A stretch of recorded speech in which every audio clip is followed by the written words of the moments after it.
Hello all. आज हम बात करेंगे कि पब्लिकेशन क्या है, पब्लिकेशन कैसे हम पब्लिकेशन कर सकते हैं। इसमें मेरा जो फोकस रहेगा that is on research and review articles और रिव्यू पेपर्स कि हम रिसर्च या एक स्कॉलर के पॉइंट ऑफ व्यू से या स्कॉलर के पर्सपेक्टिव से हम कैसे उसको हेल्प कर सकते हैं कि वो पब्लिकेशन कैसे लिख सकता है, पेपर कैसे लिख सकता है, वो रिसर्च या रिव्यू पेपर कैसे लिख सकता है। So as we know, publication is just printing a book, paper, magazine, etc. And that should be available for general public for reading, पढ़ने के लिए। जैसा कि हमारा न्यूज़पेपर है, न्यूज़पेपर हमारे घर पे आता है, बुक है, कोई मैगज़ीन है, इसी तरह से हमारे रिसर्च या रिव्यू पेपर्स रहते हैं। जो रिसर्च पेपर रहता है दैट इज़ जो भी काम एक स्कॉलर करने वाला है थ्रू आउट हिज और हर पीएचडी, डिजर्टेशन, प्रोजेक्ट्स, तो वो उस काम को अपनी पब्लिकेशन के लिए लिखते हैं, तो that will be the research publication, findings रहेंगी उनकी।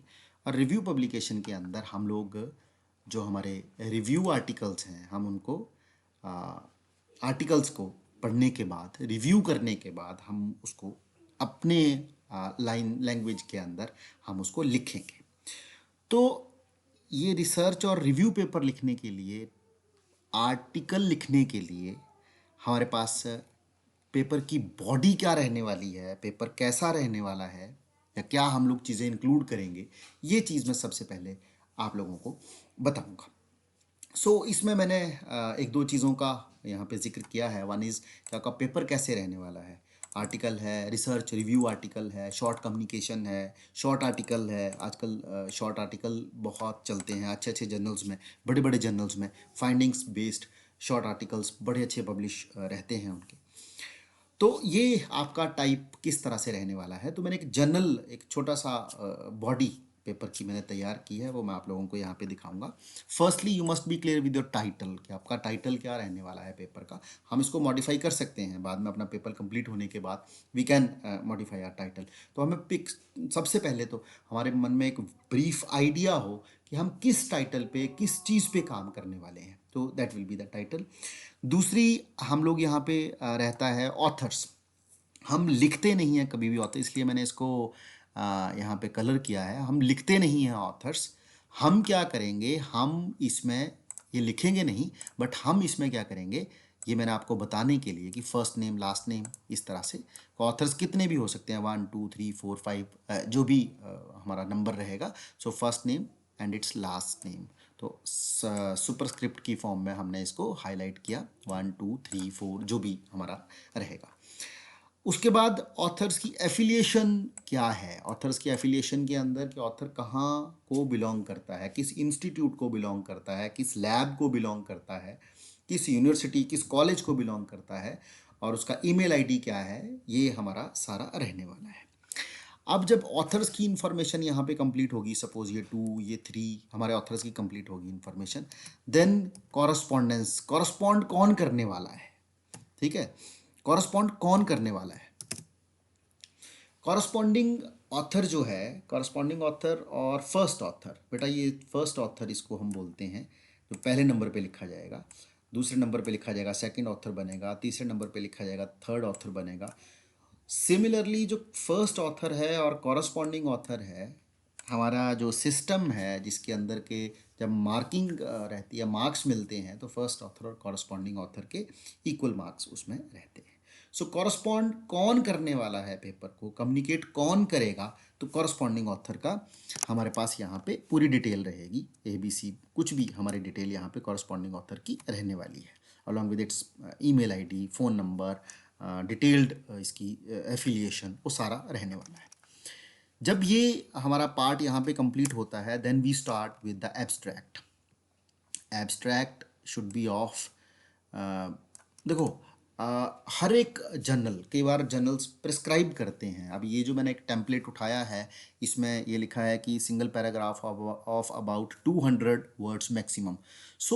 वैसे भी हमारा इतना ही रहने वाला है, 150, 200, 210 20 इतना हमारा एब्स्ट्रैक्ट मोस्टली रहता है।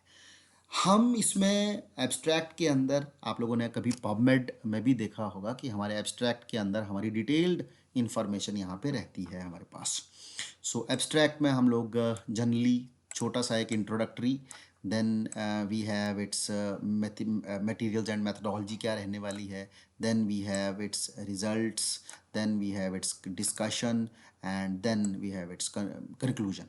तो ये हमारे एब्स्ट्रैक्ट के अंदर सारी चीज़ें ईजिली झलकनी चाहिए, हमें पता लगना चाहिए कि हमारे एब्स्ट्रैक्ट के अंदर या हमारी स्टडी के अंदर जो भी चल रहा है वो ऐसे ऐसे चलेगा, क्योंकि एब्स्ट्रैक्ट हमारा जो निचोड़ रहेगा हमारी स्टडी का, दैट विल बी दिस।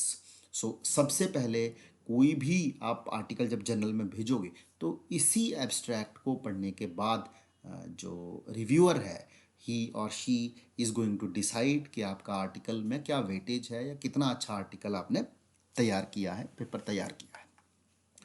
उसके बाद we need to add keywords, that should be 4-5 minimum keywords we must be having. देखो इसमें भी लिखा हुआ है लिस्ट 3 to 10 हाँ pertinent keywords scientific to the specific to the article.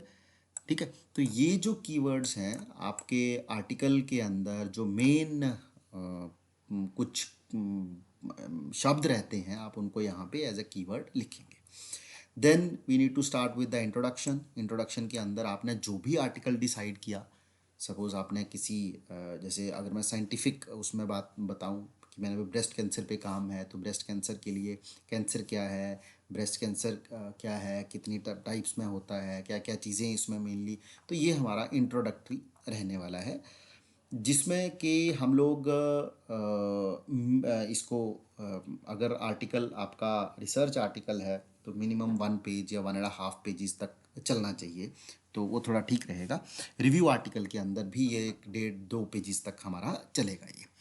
Next is materials and methods में आप इसमें अब ये हमारे आर्टिकल का आगे रिसर्च रहेगा, तो हमने उसमें मटेरियल मेथड्स रहेंगे कि आपने क्या क्या चीज़ें, मेथडोलॉजी क्या थी आपकी, point to point you will be telling in this section, and then you will be concluding with the results and you are going to discuss your results।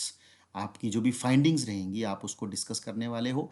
और आप दूसरी चीज़ ये, चलो मैं पहले ये चीज़ को यहाँ पे भी बता दूँ कि फिगर्स आपके जो भी रहने वाले हैं, क्योंकि रिसर्च आर्टिकल है तो फिगर्स भी रहेंगे, रिजल्ट्स के फिगर्स रहेंगे, टेबल्स रहेंगे, आप उन टेबल्स को भी यहाँ पे इंसर्ट करोगे। और हमेशा ये ध्यान रखना कि फिगर जब बनेगा, सपोज आपने फर्स्ट फिगर बनाया यहाँ पे कोई, तो उसका लीजेंड शुड बी देयर, जैसे फिगर 1 और इसका जो भी लीजेंड रहेगा ABCD, जो भी आपका लीजेंड रहेगा that should be written over there. Similarly आप अगर टेबल है कोई और टेबल के आप हेडर में टेबल का लीजेंड लिख रहे हो, ABCD जो भी आप टेबल का लीजेंड लिखते हो, तो आपको उसको लीजेंड को यहाँ पे टेबल के नीचे रखना चाहिए, that should be in a uniform manner. ठीक है, तो कई बार मैंने देखा है कि फिगर के ऊपर भी कई बार या फिगर के टेबल के ऊपर कई बार लीजेंड्स मेंशन रहते हैं, तो यूनिफॉर्मिटी चाहिए पेपर के अंदर, सो दैट कि आपके लिए वो हेल्पफुल रहे। और लास्ट सेक्शन हमारा रहता है कंक्लूजन, कि आपने जो भी ये काम किया उसका कंक्लूसिव रिमार्क्स क्या रहने वाले हैं, आपने कंक्लूड आपको करना पड़ेगा इसको। और फिर पब्लिकेशन के अंदर रहता है कि आपकी फंडिंग कहीं से थी, अगर आपकी कोई एजेंसी थी, फंडिंग एजेंसी थी, तो आपको वहाँ पे उसको हाईलाइट करना पड़ता है।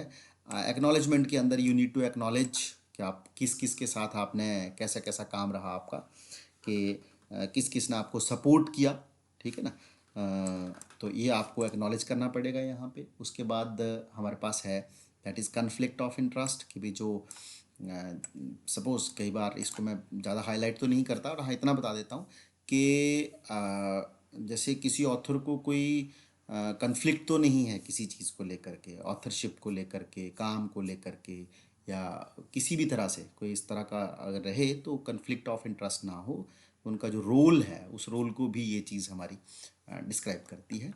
Then we need to add references, तो रेफरेंसेस टेक्स्ट में ऐड होंगे, रेफरेंसेस कैसे ऐड होंगे ये मैंने आपको एक वीडियो में बताया था, एंड नोट के थ्रू या गूगल स्कॉलर के थ्रू, इवन जोटेरो एक अच्छा मीडियम है हमारे पास जिसके थ्रू हम रेफरेंसेस ऐड कर सकते हैं। तो रेफरेंसेस टेक्स्ट में 1 2 3 या एट ऑल की फॉर्मेट में रहेंगे, और ये रेफरेंसेस हमारे एंड में जो है, रेफरेंसेस हमारे एंड सेक्शन में यहाँ पे बनेंगे। इसमें एक दो चीज़ें और रहती हैं। अब आपको जब आपका ये मैन्युस्क्रिप्ट रेडी हो जाएगा then you need to add page numbers, तो आप यहाँ पे पेज नंबर्स ऐड कर सकते हैं। तो पेज लेआउट जो मैक्सिमम इनका जर्नल्स का रहता है, तो ये मैंने बॉटम ऑफ द पेज के अंदर मैक्सिमम जर्नल्स का देखा है, ये सेंटर में अपना रखते हैं पेज नंबर ये।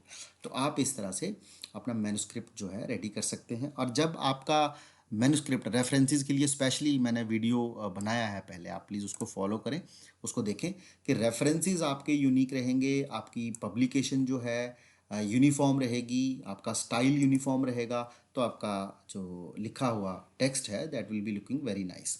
अब जब आपका ये रिटर्न वर्क इस तरह से कंप्लीट हो जाएगा तो आपको एक और छोटा सा काम कि आपको अपना आर्टिकल एक सिंगल फॉर्मेट में चलना चाहिए, सिंगल स्टाइल में चलना चाहिए, जैसे टाइम्स न्यू रोमन 12, ठीक है, और स्पेसिंग शुड बी 1.5, ठीक है। दूसरी चीज़, हेडिंग जो है that should be Times New Roman 12 in bold. अगर आप चाहो, अगर आप यहाँ पे लिखते हैं या कोई जर्नल कहता है कि आपको नंबरिंग करनी है 1 2 3, you can go for it.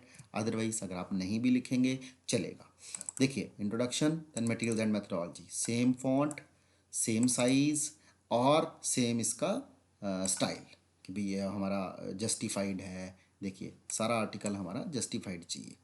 तो ये जो छोटी छोटी चीज़ें हैं इनके अंदर हमेशा देखो, इनका कोई मायना इस तरह से नहीं रहता कि आपकी वेटेज बना देंगे मैं स्क्रिप्ट की, है ऐसा तो नहीं रहेगा, क्योंकि वो तो आपके रिसर्च वर्क के अंदर या आपने कितना अच्छा पेपर को लिखा है, वेटेज तो उस चीज़ से बनेगी। परंतु हाँ, एक चीज़ है कि एक जब चीज़ें यूनिफॉर्म होंगी तो आपकी पब्लिकेशन को या आपके लिखे हुए को एटलीस्ट कोई मतलब अच्छे से आपको कमेंट्स मिलने वाले हैं रिव्यूअर्स के थ्रू कि आपने अच्छे से काम को किया है। तो हमें इस चीज़ को हमेशा ध्यान में रखना है, ठीक। और ये था एक आप आर्टिकल का बॉडी क्या हो सकता है, आर्टिकल का हेडिंग क्या हो सकता है, या आर्टिकल का किस तरह से आप लिखेंगे इसको। ये एक छोटा सा प्रयास था मेरी तरफ से कि आपको ये पता लगे। होपफुली आपके लिए ये इन्फॉर्मेटिव हो। Thank you very much.